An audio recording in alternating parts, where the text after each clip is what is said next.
TSG पेश करते हैं 80 शब्द प्रति मिनट की गति से डिक्टेशन। स्टार्ट। उपसभापति जी, यह आपकी परीक्षा भी होगी और आपकी सफलता भी होगी। पैसा वहां पहुंचाने की सीमा तक हमारी सफलता है, हमारा काम है। लेकिन जब सही आदमी को सही सहायता मिलती है तो वह सफलता आपकी रहेगी और आप ही के माध्यम से काम होगा। मुझे यह कहते हुए बड़ी खुशी हो रही है। मैं आशान्वित हूँ जो आज तक नहीं हुआ, अब होने को है। हम बहुत सोच रहे हैं कि ये पैसा कहाँ भेजें। हम शासन में हैं और राजनीति में हैं और पार्टी राजनीति है, तो यह रुझान भी हमको देखने को मिला है कि यहाँ भेजा हुआ पैसा किसी और में अपने नाम से वहाँ खर्च किया, अपनी पार्टी के नाम से या अपनी पार्टी के बनाए हुए किसी लेबल के नीचे उस पैसे को खर्च किया। मैं आपको बताना चाहता हूँ कि इसकी कोई आवश्यकता नहीं है। मुझे नहीं मालूम यहाँ जो सरपंच बैठे हुए हैं उनमें से किस पार्टी का कौन है, कितने हैं, मुझे इसकी परवाह भी नहीं है। यह मैं आपसे कहना चाहता हूँ कि हमारा राज 3 स्तरों पर चल रहा है, एक केंद्रीय स्तर, एक राज्य स्तर और तीसरा आप जिसको स्थानीय स्तर कहते हैं, जिसके आप प्रतिनिधि हैं। इन तीनों स्तरों पर राजनीति चली रही है। इसमें पार्टी की कोई आवश्यकता नहीं है, पार्टीबाजी की कोई आवश्यकता नहीं है और पार्टी के नाम पर कोई झगड़ा करने की आवश्यकता नहीं है। जब केंद्रीय सरकार से पैसा आता है तो यह मानकर चलना चाहिए कि केंद्रीय सरकार से पैसा आता है। केंद्रीय सरकार उन्हीं की बनाई हुई जिन्होंने राज्य सरकार बनाई है। केंद्रीय सरकार में हमेशा एक ही पार्टी रहेगी। इसका क्या है, कोई भी पार्टी आ सकती है केंद्र में, लेकिन केंद्र सरकार केंद्रीय सरकार ही रहेगी। तो इसको छिपाना और इस पर पर्दा डालना और इसको कुछ उल्टा पुल्टा समझाने का कोई लाभ नहीं है। लोग अपने आप समझ जाएंगे कि पैसा केंद्रीय सरकार का है। केंद्रीय सरकार का मतलब है यह भी लोगों का ही है, लेकिन हमारे संविधान में 3 स्तर बने हुए हैं, केंद्र, राज्य और स्थानीय। इन तीनों में विभाजन जैसा होना चाहिए वैसा होना चाहिए और समझ लेना चाहिए।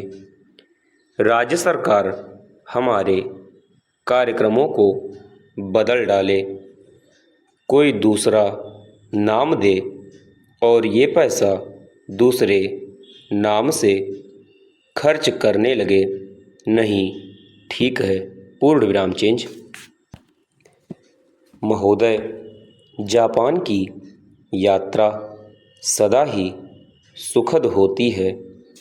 यहाँ इतना कुछ और इतनी तेज़ी से हो रहा है कि यहाँ बार बार आकर यहाँ के लोगों और देश से बार बार परिचय करने का महत्व है।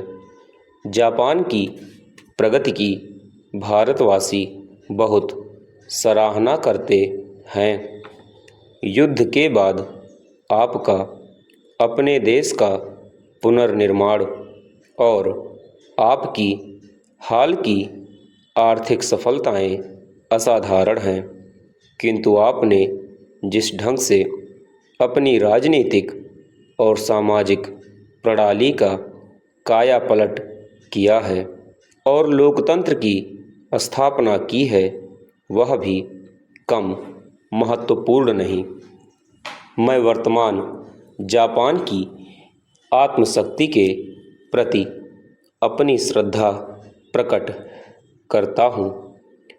हम भारतवासी आपकी सफलताओं को बड़ी दिलचस्पी से देखते हैं और इस प्रयत्न में रहते हैं कि आपके कौन से अनुभव से हमें अपने प्रयत्नों में सफलता मिल सकती है।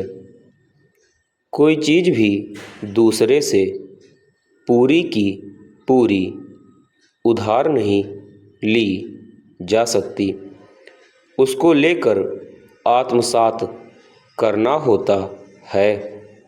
विज्ञान के सिद्धांत तो सार्वभौम हैं, लेकिन प्रौद्योगिकी लोगों के सामाजिक वातावरण के अनुकूल ढाली जानी चाहिए।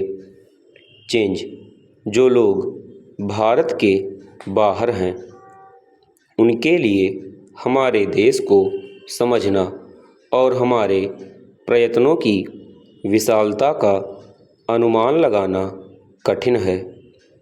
हमने आपसे बहुत बाद में शुरुआत की।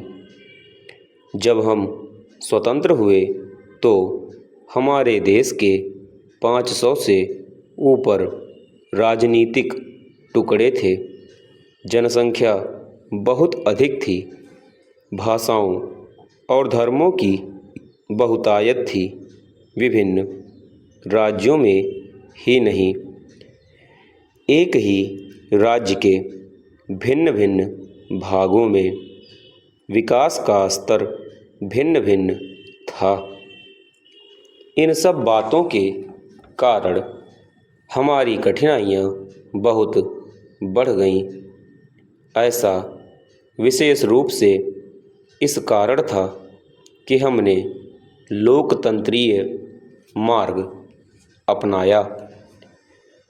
पिछले आम चुनावों के बाद बहुत से राजनीतिक दल उठ खड़े हुए हैं और एक राज्य में गैर कांग्रेसी दल का शासन है और 5 राज्यों में कई दलों की संयुक्त सरकारें हैं। हमने इन सब बातों को अपने राजनीतिक विकास का ही एक चरण माना है।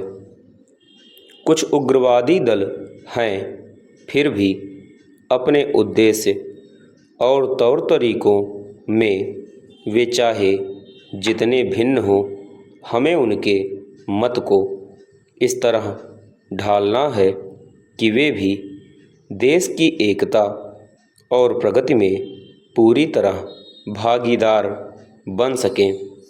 हमने अपने प्रयत्नों से पूरी ईमानदारी से भावनात्मक एकता और भागीदारी तो पैदा की है, लेकिन उसी से सशक्त स्थानीय परंपराएं भी जन्मी हैं।